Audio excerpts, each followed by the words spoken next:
स्वर्णिम देवगिरी डूब गई। यादव सेना का नशा उतर गया। ऊंची उड़ान भरने वाले गरुड़ के पंख झड़ गए। देवगिरी का रुतबा और शान अलाउद्दीन ने मटिया मेट कर डाली। देवगिरी का सार्वभौमत्व समाप्त हो गया। देखते ही देखते एक वर्ष बीत गया। दूसरे वर्ष का जुर्माना चुपचाप बगैर किसी किचकिच के दिल्ली रवाना हो गया। उसी वर्ष दिल्ली का तख्त रक्तरंजित हो गया। अलाउद्दीन खिलजी ने सुल्तान जलालुद्दीन खिलजी की धोखे से हत्या कर दी। 19 जुलाई 1295 अलाउद्दीन सुल्तान का भतीजा था। जलालुद्दीन खिलजी ने उसका लालन पालन किया था। उससे अपनी बेटी का निकाह कराकर उसे अपना दामाद भी बना लिया था, परंतु अलाउद्दीन ने उसके एहसानों को ताक पर रखकर सुल्तान के साथ दगाबाजी की और उसकी हत्या करके खुद सुल्तान बन बैठा। तीसरे वर्ष का जुर्माना भी किसी रिश्ते जख्म की तरह चुपचाप दिल्ली की ओर प्रवाहित कर दिया गया।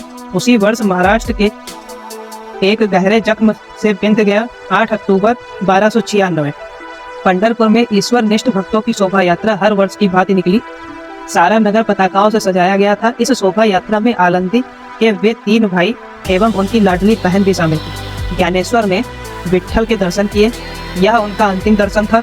पांडुरंग के चरणों का दृढ़ आलिंगन करते हुए श्री ज्ञानेश्वर ने कहा, भगवान अब समाधि की बेला आ गई है, आज्ञा दें, आशीर्वाद दें। वीणा के तार थरथरा गए। समाधि मात्र 22 वर्ष की वयस में समाधि, जी हाँ समाधि ही। चंद्रभागा नदी सिहर गई, धर्रा गई। उसके तीर पर फैली रेती पिघल गई, जीते जी समाधि। उनके चाहों और भक्तों संतों का रेला था। मृदंगों करतलों का निनाद तुरंत थम गया। समस्त जन व्याकुल हो गए, विफल हो गए। संत ज्ञानेश्वर के प्रति अपार स्नेह उमड़ पड़ा। क्या स्नेह के इस सागर को लांघ कर ज्ञानेश्वर आगे निकल जाएंगे? ज्ञानेश्वर महाराज की समाधि के पश्चात मात्र 8 महीनों में ही उनके 2 भाई तथा 1 बहन पर ब्रह्म में विलीन हो गए, मानो गंगा पहाड़ की ओर लौट गई। उधर दिल्ली में अलाउद्दीन ने नई मुहिम की जोरदार तैयारी शुरू कर दी। उसका निशाना था काला छत्र। अफगानी सेना में इसे स्थापित किया गया। खिलजी ने अपनी विशाल फौज लेकर दिल्ली से बाहर निकाला। उसने 28 जनवरी 1303 चित्तौड़ पर धावा बोल दिया। चित्तौड़गढ़ विशाल था, अजय और अभेद्य।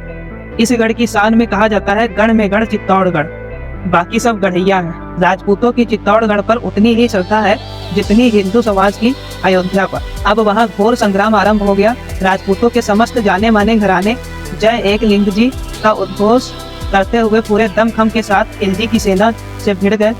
राणा रतन सिंह मारा गया। सिसोदिया घराने के राजा लक्ष्मण सिंह के साथ साथ उसके बेटे 7 बेटे की बलि चढ़ गए। एक बेटा जख्मी हालत में पाया गया। चित्तौड़ की सुरक्षा हेतु हजारों राजपूत संग्राम में मारे गए।